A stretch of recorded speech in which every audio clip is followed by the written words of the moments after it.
Morning students, I hope so आज का दिन आपका मंगलमय हो। तो चलिए आज स्टार्ट करते हैं यूनिट 1 से। यूनिट 1 में जो हमारे थिंकर्स हैं उनमें से एक थिंकर्स मैं आपके सामने लेके आई हूँ, मैक्स वेबर का, जो मोस्ट ऑफ द इम्पॉर्टेंट है हमारे थ्री थिंकर्स में। पहले थिंकर्स हैं Karl Marx, Auguste Comte, Durkheim, और फिर चौथे हैं मैक्स वेबर। तो मैक्स वेबर के कुछ शॉर्ट्स हैं जिनको आप बहुत अच्छे से समझ लीजिएगा और याद कर लीजिएगा, ये क्लियर हो जाना चाहिए, है ना। चलिए तो हम देखते हैं मैक्स वेबर के बारे में। इनका जो थॉट प्रोसेस है, या जो कह सकते हैं कि पूरी जो थ्योरी है वो रैशनैलिटीज़ पे इनने बेस्ड करी है ना, संगतता, तार्किक संगतता, है ना। जो तर्क संगतता है वो उन्होंने इसके 4 प्रकार दिए हैं। कितने प्रकार दिए हैं? 4 प्रकार दिए हैं।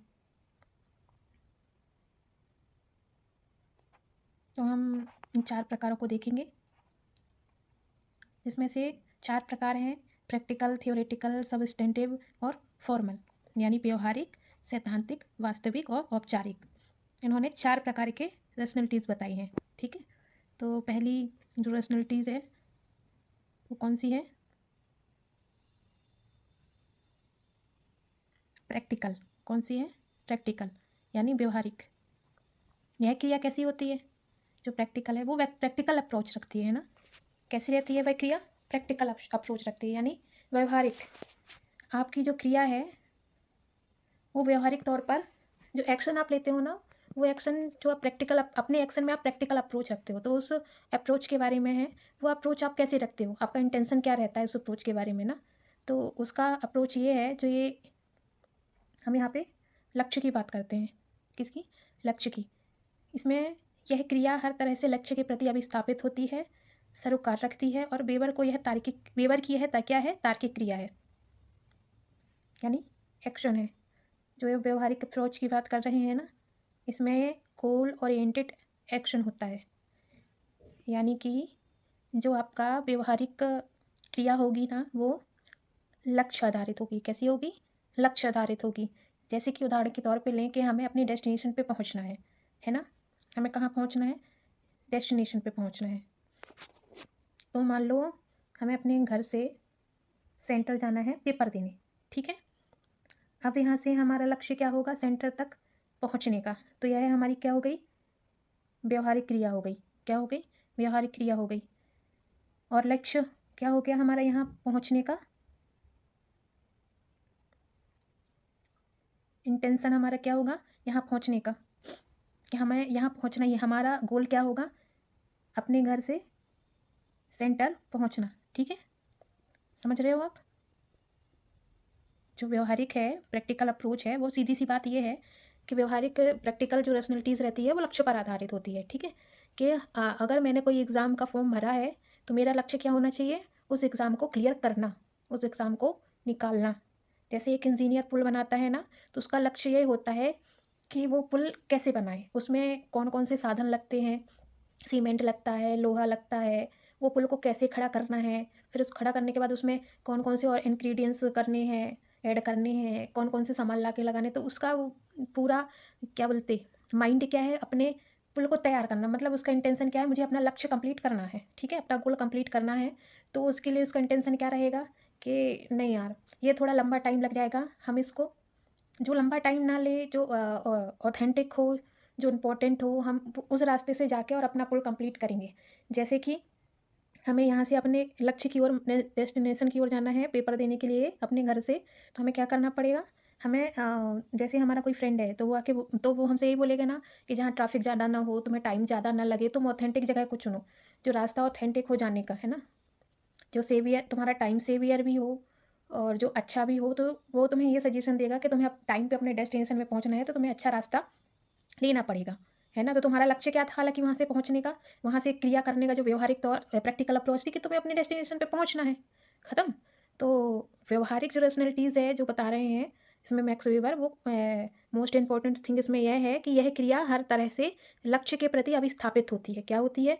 जो लक्ष्य है हमारा ना, जो हमारा लक्ष्य है उसके प्रति क्या है? अभिस्थापित होती है, ठीक है। और उससे क्या है? सरोकार भी रखती है ना। तो वेबर की यह क्रिया यह तार्किक क्रिया है, यानी गोल ओरिएंटेड क्रिया है। ठीक है, समझ गए आप सब? बहुत सिंपल वे पे बता रही हूँ, ठीक है ना। चलिए, अब सेकंड क्या आता है आपका? थ्योरेटिकल, सैद्धांतिक, है ना। सैद्धांतिक मतलब जो सिद्धांत हमें दिए गए हैं उसमें लॉजिकल क्रिया, यानी लॉजिकल बात क्या बोलते, उनकी व्याख्या करना, यानी जो थ्योरी है ना उसकी व्याख्या करना, दुनिया में बताना, उसके संदर्भों को प्रस्तुत करने का प्रयास करना, उसको क्या कहेंगे? सैद्धांतिक, थ्योरेटिकल। समझ गए? उसको क्या बोलेंगे? उसको क्या बोलेंगे? थ्योरेटिकल, है ना। तो यह क्रिया अवलोकन और तर्क से निर्मित मॉडलों के संदर्भ में दुनिया का वर्णन, व्याख्या या समझने का प्रयास करते हैं। यानी जो हमें मॉडल दे दिया गया है उसके संदर्भ में हमें दुनिया को बताना है, यानी जो आपको बताया गया है ऑलरेडी, जो आपको पता है, जो हमारे मॉडलों के अनुसार हमें बताया गया है, हमें सिर्फ उनको ही समझाने का प्रयास करना है। यानी हमें सब कुछ मिला हुआ है, हमें सिर्फ उनकी जो बातें हैं या उनके जो नियम रूल रेगुलेशन कुछ भी है, हमें सिर्फ उनको तार्किक तौर पे सबको बताना है, समझाने का प्रयास करना है। इसका सीधा सीधा है सिद्धांत, थियोरेटिकल सिद्धांत, जो हमें सिद्धांत दिए गए हैं, है ना, जो तर्क और लॉजिक पे डिपेंड करते हैं। तो इसमें क्या है कि यह क्रिया अवलोकन और तर्क से आपकी जो अप्रोचिंग क्षमता है ना, उससे यह क्रिया अवलोकन और आपके लॉजिकल लॉजिकल जो बातें हैं उससे तर्क से निर्मित मॉडलों के संदर्भ में, मतलब जो आपको ऑलरेडी मॉडल बता चुके हैं, जो आपके हैं, है ना, के संदर्भ में दुनिया का वर्णन, व्याख्या या समझने का प्रयास करते हैं। ठीक है, यह क्रिया अवलोकन और तर्क से निर्मित मॉडलों के संदर्भ में दुनिया का वर्णन किसके संदर्भ में हो रहा है? जो ऑलरेडी सिद्धांतकार हैं या जो सिद्धांत मौजूद हैं उनका उनका उनके संदर्भ में दुनिया का विश्लेषण करना या दुनिया व्याख्या करना, बताना, समझाना का प्रयास को ही हम क्या बोलेंगे? थ्योरेटिकल, सैद्धांतिक, तर्क पे डिपेंडेंस। ठीक है, कुल मिला के इसका मतलब ये है। अब क्या है हमारा नेक्स्ट? वास्तविक, है ना, वास्तविक यानी मूल पे डिपेंडेंट। किसके ऊपर है? मूल पे डिपेंडेंट। ठीक है, मूल्यों पे डिपेंडेंट।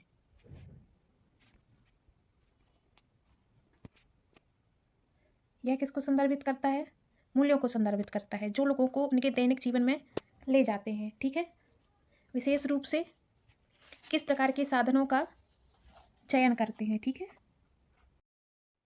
तो मैं क्या क्या कह रही थी यहाँ पे? यह मूल्यों को संदर्भित करती है, जो लोगों को उनके दैनिक जीवन में ले जाते हैं। विशेष रूप से वे किस प्रकार के साथी के साधनों का चयन करते हैं, है ना।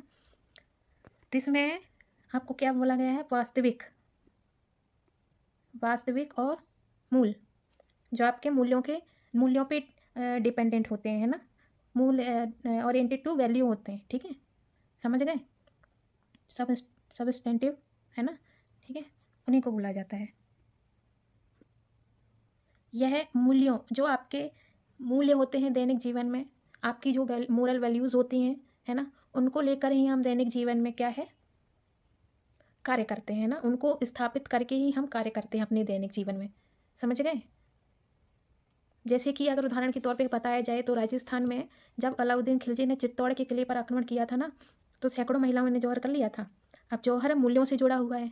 आप समझ गए ना, दैनिक जीवन में जौहर जो है उस टाइम पे, आप इस टाइम की बात नहीं करो, उस टाइम पे जौहर जो है मूल्यों से जुड़ा हुआ था। मूल्य यह था कि स्त्रियां आक्रमणकारियों के सामने अपने आदर को बनाए रखेंगी। वो उस टाइम पे क्षत्राणियों के जीवन का क्या था? मूल्य था। अलाउद्दीन खिलजी जो विदेशी आया था ना आक्रमण करने, उनके खिलाफ था कि हम अपने आदर का सम्मान करने के लिए आक्रमणकारियों से, है ना, जौहर करेंगी। ये उस टाइम पे उनके क्या थे? मूल्य थे। तो उनके हाथों में निष्कृत नहीं होंगी। ठीक है, और जौहर को करना प्रतिष्ठा का उनके मूल्य था। इस तरह क्रिया का भी स्थापन मूल्यों की प्राप्ति के लिए होता है। समझ गए? और मूल्य ही क्या बोलते हैं? इस क्रिया में लक्ष्य होते हैं और इन्हें प्राप्त करने के लिए ही क्रिया की जाती है।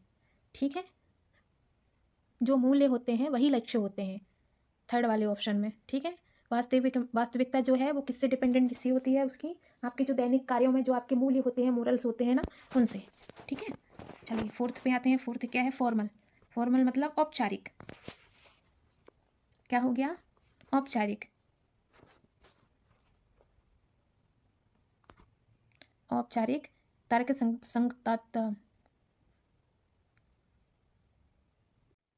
तो देखिए, इसमें हमने क्या देखा कि जो आपके डेली लाइफ रूटीन है ना, उसमें आप आपके मोरल्स क्या हैं, आपकी वैल्यूज़ क्या हैं, आप उसकी डिपेंडेंसी अपना वर्क करते हैं ना, आना जाना, आप अपने मोरल इमोशंस में क्या आप ऐड करते हैं, आपके वैल्यूज़ ना, तो आप उसके गाइडलाइन पे ही कार्य करते हैं, ठीक है।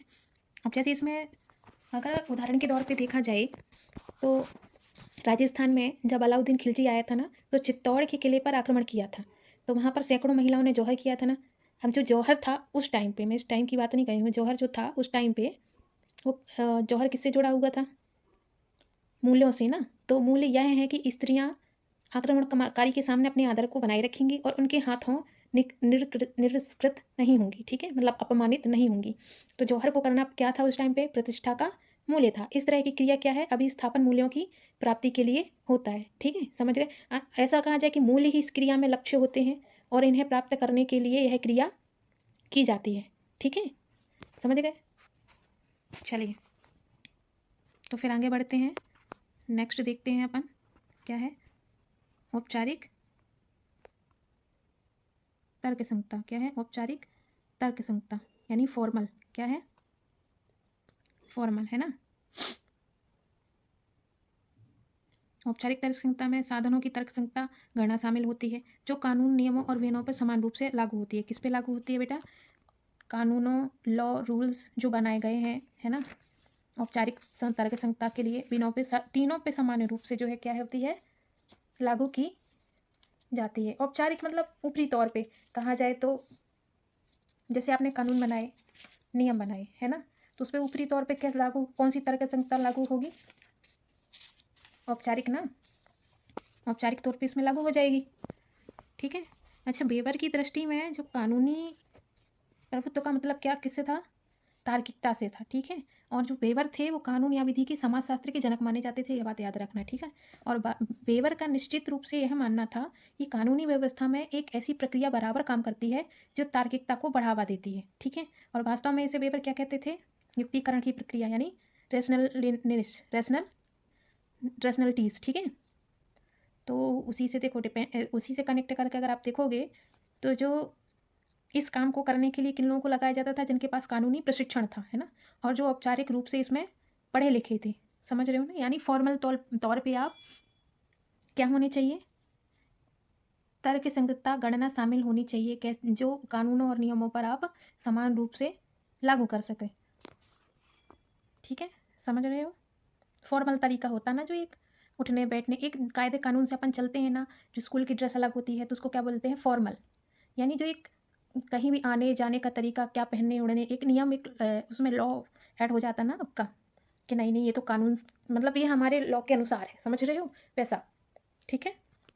आपको बहुत सीधी सिंपल भाषा में अगर मैं बता रही हूँ तो, ठीक है। चलिए, अब ये आपके चारों तो समझ में आ गए हैं, प्रैक्टिकल, थ्योरेटिकल और सब्सटेंटिव, फॉर्मल, ठीक है, ये हो गए हैं। अब ये 4 किताबें हैं, है ना। पहली किताब है the Protestant ethic and the spirit of capitalism, दूसरी है द सिटी, और तीसरी क्या है? The theory of social organisation, ठीक है। ये most of the important book है, और इसका सन भी आपको याद कर लेना है 1927, ठीक है, क्योंकि ये पूछी जाने वाली बुक है, सबसे रिपीटेड और मोस्ट इंपॉर्टेंट है, ठीक है। और इसके बाद ये सोशोलॉजी ऑफ रिलीजन, ये भी मोस्ट इंपॉर्टेंट है, तो इसका भी सन आपको याद करने पड़ेगा, है ना। तो अब आपको ये चारों बुक 1 2 3 4 इनको रिवाइज कर लीजिएगा और पर डे कीजिएगा, और 2 तो मोस्ट इंपॉर्टेंट ही हैं, तो उनको ये इनके सन याद रखिएगा आप, और ये बुक्स याद रखिएगा, ठीक है। चलिए, इतना तो आपको समझ में आ ही गया होगा। और आज का मोटिवेशन क्या है? आज का मोटिवेशन है सेल्फ बिलीव, है ना। आज का मोटिव क्या है? Self believe. तो वो आपको अपने ऊपर करना पड़ेगा, ठीक है। चलिए, थैंक यू। और आई होप सो कि आप इसको रिवाइज करेंगे और बहुत ही ईजी वे पे पढ़ेंगे, है ना। रिवीजन करना बहुत इंपॉर्टेंट है। चलिए, थैंक यू।